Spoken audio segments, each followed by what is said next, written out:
Всем добрый день, дорогие подписчики! Сегодня я бы хотела ответить на вопрос, который задала одна из подписчиц в ленте. Подписчица спрашивала, что это за такие водяные пузырики, которые образуются на ноге после операции.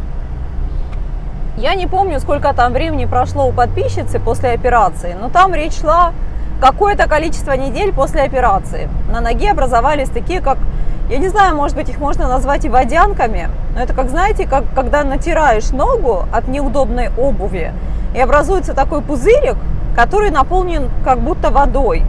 Так вот, такие штуки, они действительно образуются у некоторых пациентов после операции по всей ноге. Они могут быть и позади ноги, и вот по передней поверхности ноги, там, где большеберцовая кость. Они могут быть сбоку от шва. Так вот, что это такое, она спрашивает. Даже она спрашивает, нужно ли что-то делать с этим. Я вам так скажу, что с этим нужно что-то делать. Иначе эти маленькие пузырики, которые вот, да, образуются, вот эта жидкость, пузырики, это все превратится в большие пузыри водяные, которые потом лопаются и образуются ранки. Соответственно, зачем вам все это нужно? То есть представьте, что у вас только что была операция, и у вас из-за этих водяных пузыриков образуется как бы рана, то есть открытая рана. Ну, в общем, это ничего хорошего, вам это совершенно не нужно.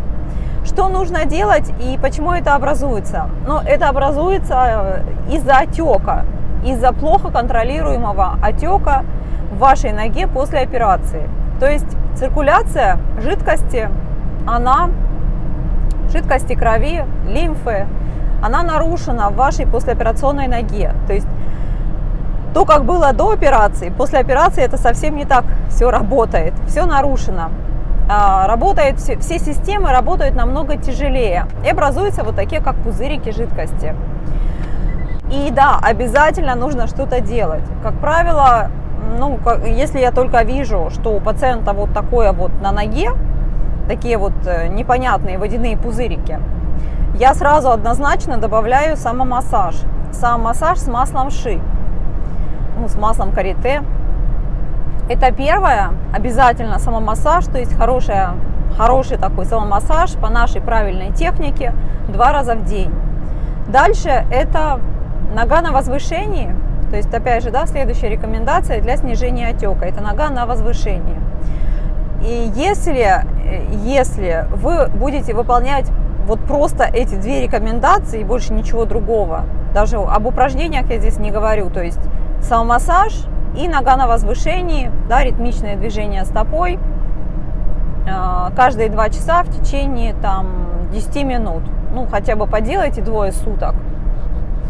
Так вот, если вы это поделаете, эти 2 рекомендации, то, как правило, через неделю все станет намного лучше.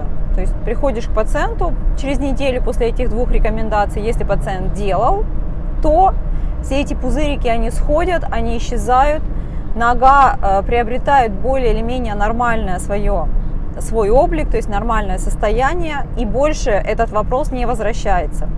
Если же ничего не делать, если упустить какое-то время, то эти пузырики, они перерастают в большие такие водянки.